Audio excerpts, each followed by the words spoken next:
따뜻한 곳에만 가면 졸리는 진짜 이유. 안녕하세요. 일상 속 궁금박스입니다.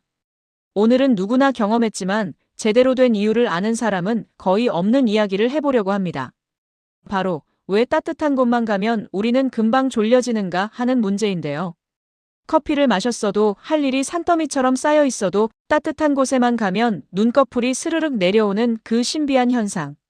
지금부터 그 비밀을 하나하나 열어보겠습니다. 여러분, 이런 경험 있으시죠? 지하철 좌석에 앉았는데 등받이가 따뜻하게 데워져 있으면 순식간에 정신이 몽글몽글해집니다. 아까까지만 해도 멀쩡했는데 말이죠. 카페에 가서 공부하려고 자리를 잡았는데 하필 히터 바람이 불어오는 방향에 앉았다면 집중하러 갔다가 낮잠만 실컷 자고 나오는 자신을 발견하게 됩니다. 심지어 집에서 전기장판 위에 눕기만 해도 그냥 조금만 눈을 감을까 하는 생각이 자연스럽게 스며들어요. 이게 단순히 편안해서 그런 걸까요? 아닙니다. 이건 우리 몸이 가진 아주 오래된 그리고 정교한 생존 장치가 작동한 결과입니다. 첫 번째 이유, 에너지 절약 모드. 우리 몸은 24시간 내내 체온 36.5도를 유지하기 위해 엄청난 에너지를 소비합니다. 생각보다 훨씬 많은 에너지가 들어가요. 추운 곳에 있으면 어떻게 되죠? 몸이 떨립니다. 이 떨림은 단순한 반응이 아니라 근육을 떨게 함으로써 열을 만들어내는 적극적인 생존 반응입니다. 동시에 피부 혈관은 좁아져서 체온이 바깥으로 새어나가지 않도록 막아줍니다. 거의 비상 모드라고 할 수 있죠. 그런데 따뜻한 환경에 들어가면 완전히 다른 일이 벌어집니다. 몸이 말합니다. 이제 굳이 열을 만들 필요가 없네. 그리고 바로 에너지 절약 모드로 전환됩니다. 더 이상 열을 만들 필요가 없고 근육을 긴장시킬 필요도 없어집니다. 몸은 자연스럽게 긴장을 풀고 뇌도 방어 체계에서 휴식 체계로 바뀌게 되죠. 결과는 하나입니다. 졸음이 올라옵니다. 이건 마치 스마트폰이 배터리 절약 모드에 들어가는 것과 비슷합니다. 몸이 스스로 에너지를 아끼기 위해 불필요한 활동을 줄이는 거예요. 두 번째 이유, 혈액의 이동 경로가 바뀐다. 따뜻해지면 우리 몸의 혈관이 확장됩니다. 그러면 혈액이 몸의 겉부분, 특히 피부 쪽으로 많이 흘러가게 되죠. 이건 체온을 균일하게 유지하기 위한 자연스러운 반응입니다. 그런데 여기서 중요한 문제가 생깁니다. 이 과정에서 상대적으로 뇌로 가는 혈류량이 줄어든다는 겁니다. 뇌는 우리 몸에서 가장 예민한 기관 중 하나입니다. 산소 공급이 조금만 줄어도 즉각적으로 반응해요. 뇌는 이렇게 말합니다. 산소가 조금 부족한데? 그럼 에너지를 아껴야겠다. 그래서 활동 레벨을 낮춥니다.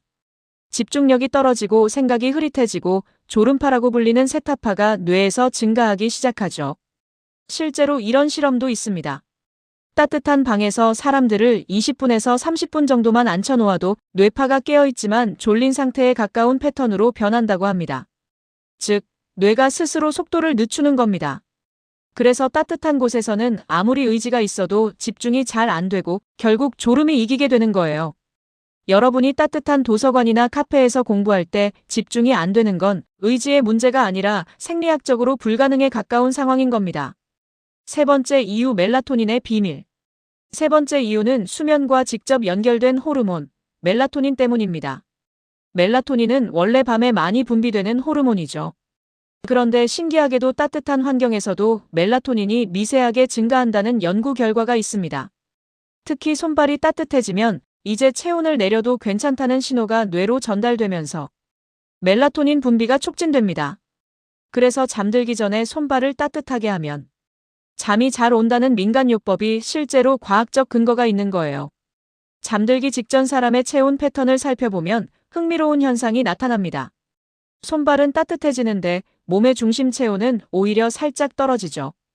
즉, 우리 몸에게 따뜻함은 잠들 준비를 시작하라는 신호와 같습니다. 이 생리적 흐름이 그대로 이어져서 우리는 졸리게 되는 겁니다.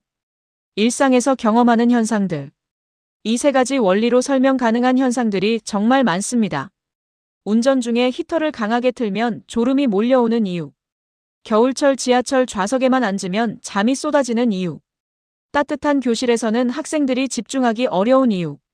전기장판 위에서는 책을 펴도 5분이면 잠이 오는 이유. 특히 겨울에 햇볕이 들어오는 따뜻한 사무실 창가 자리. 여기가 진짜 졸음의 성지죠. 앉아만 있어도 눈꺼풀이 무거워집니다. 이 모든 게 여러분의 의지 문제가 아닙니다. 생리 시스템의 자연스럽고도 강력한 반응인 거예요. 흔한 오해들을 풀어봅시다. 이와 관련해서 흔히 하는 오해들이 있습니다. 첫 번째 오해. 따뜻하면 피곤해서 자는 거다. 아닙니다. 피곤함과는 별개입니다. 따뜻함 자체가 뇌 혈류와 호르몬을 변화시키기 때문에 졸음이 오는 거예요. 잠을 충분히 잤어도 따뜻하면 졸립니다. 두 번째 오해. 추우면 잠이 덜 온다. 이건 어느 정도 맞긴 한데 핵심은 추워서 몸이 긴장 상태에 있기 때문입니다. 긴장은 뇌를 깨우니까요. 하지만 적절히 시원한 온도는 오히려 수면에 도움이 됩니다. 세 번째 오해. 공기가 따뜻해서 산소가 적다. 이것도 정확하지 않습니다. 밀폐된 공간이 아닌 이상 산소 농도는 크게 차이나지 않아요. 실제로는 우리 몸 내부의 혈류 분배가 달라져서 졸리는 겁니다. 이렇게 정리해보면 우리가 느끼는 졸림이라는 감각이 생각보다 훨씬 더 복잡한 생리 시스템의 협업 결과라는 걸 알 수 있습니다. 오늘은 따뜻하면 왜 졸릴까? 라는 우리 일상 속 아주 작은 궁금증을 열어봤습니다.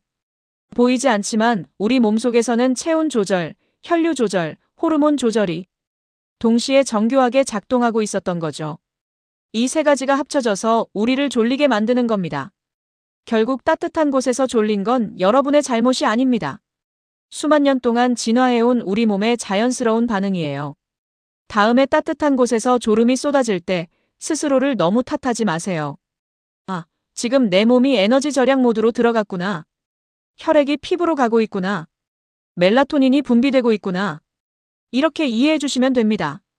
이런 일상의 작은 물음표들을 앞으로도 일상 속 궁금박스가 계속 열어보겠습니다. 시청해 주셔서 감사합니다.